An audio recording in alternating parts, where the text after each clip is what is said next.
بسم اللہ الرحمن الرحیم۔ نبی کریم صلی اللہ علیہ وسلم اپنے پیارے نواسے حضرات حسنین رضی اللہ تعالی عنہما، حسن حسین رضی اللہ تعالی عنہما سے بڑا پیار کرتے تھے۔ ان کو چومتے، سونگھتے اور فرماتے یہ میری دنیا کی خوشبو ہے۔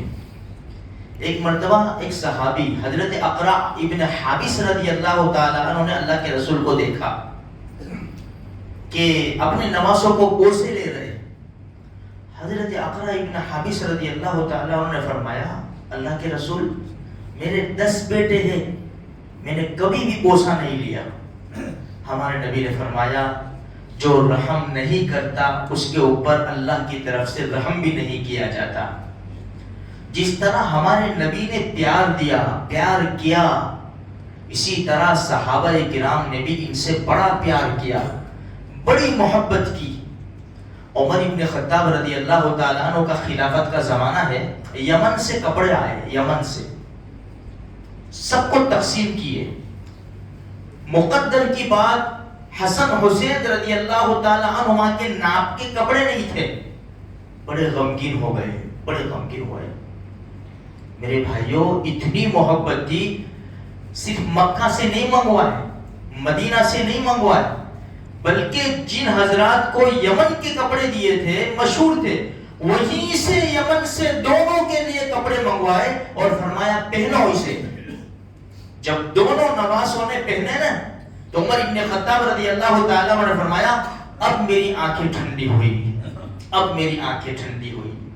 ان کو خوش دیکھ کر صحابہ کرام خوش ہوتے تھے، ان کو غمگین دیکھ کر صحابہ کرام غمگین ہوتے تھے۔ ہمارا عجیب حال ہے، وہاں غم کے پہاڑ ٹوٹ پڑے، وہاں جسم کٹ چکے، وہاں خون کے فوارے چھوٹے، بچے بھی مارے جا رہے، جوان بھی شہید کیے جا رہے، بڑے بڑے اللہ کے رسول کے چاہنے والے ان کو شہید کیا جا رہا ہے۔ کیا محرم الحرام کا 10واں چاند ہوگا، جمعہ کا دن ہوگا، کربلا کا میدان، ایسے غم کے پہاڑ ٹوٹے۔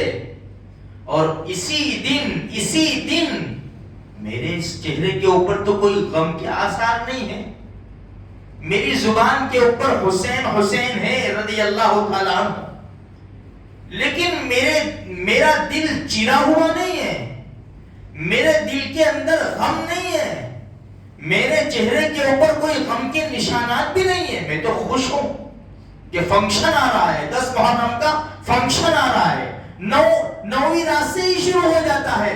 وہاں کربلا کے میدان میں نواسۂ رسول نے صحابہ جو ان کے ساتھی تھے سب کو جمع کیا، فرمایا کل کا جو دن ہوگا ہمارے پاس آخری دن ہوگا، آج کی آخری رات ہے۔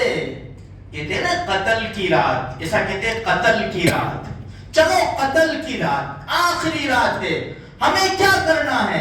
کیا کیا کربلا کے میدان کے اندر؟ کوئی نماز میں ہے، کوئی رکوع میں ہے، کوئی سجدے میں ہے، کوئی گڑ گڑا رہا ہے، کوئی اللہ سے اپنے گناہوں کی معافی مانگ رہا ہے، صبح کی پو پھوٹی ایک دوسرے سے مل رہے ہیں، آج آخری دن ہوگا، ہم اللہ کے رسول سے جا کر ملیں گے، ہم اپنے نانا سے جا کر ملیں گے۔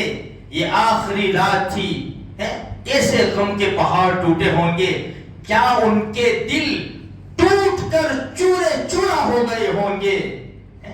اور مسلمان اس رات میں کیا کر رہا ہے؟ ڈھول تاشوں کی تیاری میں لگا ہوا ہے، یہ برابر ڈی جے کی تیاری میں لگا ہوا ہے یہ مسلمان۔ کیا اس کو غم کہتے ہیں کہ اس کو خوشی کہتے ہیں؟ یہ 10 محرم الحرام کو یہ فنکشن منا رہا ہے، وہاں غم کے پہاڑ ٹوٹے اور یہ فنکشن منا رہا ہے۔ پیار ایسا نہیں ہوتا۔ دیکھو عمر ابن خطاب جیسی شخصیت، عمر ابن خطاب رضی اللہ تعالیٰ ممبر پر خطبہ دے رہے، ممبر کے اوپر دونوں آ گئے، حضرت حسین رضی اللہ تعالیٰ آگے بڑھے، حضرت حسین ابھی چھوٹے تھے، ہمارے نبی نے دنیا سے پردہ فرمایا 6-7 سال کی عمر تھی، اور وہ صدیق کا زمانہ 2 سال کا، اس کے بعد عمر ابن خطاب کا زمانہ شروع ہوتا ہے۔ جب ممبر پر خطبہ دیتے ہوئے حضرت حسین نے دیکھا تو آگے تشریف لائے. حضرت حسین رضی اللہ تعالیٰ چھوٹے تھے اور آ کر کہنے لگے میرے نانا کے ممبر سے اترو. بچے کہتے ہیں نا بچے یہ تو میرا ابو کا ہے, یہ تو میرا امی کا ہے, لاؤ میرے نانا کے ممبر سے اترو اور تمہارے باپ کے ممبر پر جا کر خطبہ دو. اللہ اکبر. عمر ابن خطاب اترے, گلے سے لگایا, سر کے اوپر ہاتھ پھیرا, بیٹا میرے باپ کا تو کوئی ممبر نہیں ہے, بے شک یہ تمہارے نانا کا ہی ممبر ہے. اس طرح کہہ کر گلے سے لگا لیا. میرے بھائیوں, بدر میں جو لوگ حاضر تھے, بدر میں پہلی لڑائی مسلمانوں کی, نہایت کمزور تھے, بے بس تھے, اللہ کی مدد آئی. تو بدر میں جتنے بھی صحابہ کرام تھے, امیر المومنین عمر ابن خطاب رضی اللہ تعالیٰ ان کو سالانہ 5000 وظیفہ دیتے تھے. 5000. ان کے ساتھ حسن حسین رضی اللہ تعالیٰ عنہما کو بھی 5,000 وظیفہ دیتے تھے. کسی نے کہا ان کو کیوں؟ فرمایا نبی کی نسبت کی وجہ سے میں ان کو دے رہا ہوں. کتنا پیار تھا میرے بھائیوں. ہم نے کبھی ان کے لیے صدقہ کیا؟ ہم نے تو بہت لوٹایا, ہم نے تو ڈی جے میں پیسے بہت دیے, بہت پیسے دیے. جاؤ کسی غریب کے گھر کا چولہا جلا دو, کسی بیوہ کے گھر کا چولہا جلا دو, کسی یتیم کے سر کے اوپر ہاتھ پھیر دو میرے بھائیوں, اور یہ نیت کرو کہ اس کا ثواب کربلا میں شہید ہونے والے حسینی لشکر کو پہنچ جائے. دیکھو ہمارا کام بنتا ہے کہ نہیں بنتا ہے. اگر حلال جگہ پر پیسہ نہیں لگے گا, اگر صحیح جگہ پر ہمارا پیسہ نہیں لگے گا تو غلط جگہ پر لگنا ہی لگنا ہے. ہاں, جسے ٹائم وقت صحیح جگہ پر نہیں لگے گا تو غلط جگہ پر لگنا ہی لگنا ہے. زندگی بڑی قیمتی ہے, یہ ناچنے کودنے کے لیے نہیں ہے. اگر اہل بیت سے وفا کر گئے, اگر نواسے رسول سے سچی محبت کر گئے, غم سے نڈھال ہو گئے, آج وہ رات ہے کہ نواسے رسول اس دھرتی کے اوپر آخری رات بتا رہے ہیں. کیسے بتائی میرے نبی کے نواسے نے وہ رات, کیسے بتائی؟ چلو میں بھی کوشش کروں ایسی رات بتانے کی. کربلا کے میدان میں کیسی نماز پڑھی, خون کے فوارے جا رہے ہیں, چھوٹ رہے ہیں, جسم کٹا ہوا ہے, کپڑے پھٹے ہوئے ہیں. لوگ کہتے ہیں کہ وضو کیسے رہتی ہے, وضو کیسے رہتی ہے. لوگ یہ سوال کرتے ہیں کہ وضو کیسے رہتی ہے, خون کے فوارے میں نماز پڑھی. میرے بھائی مسئلہ کیا ہے؟ اگر اللہ نہ کرے کسی کو بیماری ہو, کسی کا خون رکتا نہ ہو, اسی حالت میں نماز پڑھنے کی ہم کو اجازت ہے. اسی حالت میں نماز پڑھو, تمہاری نماز ہو جائے گی.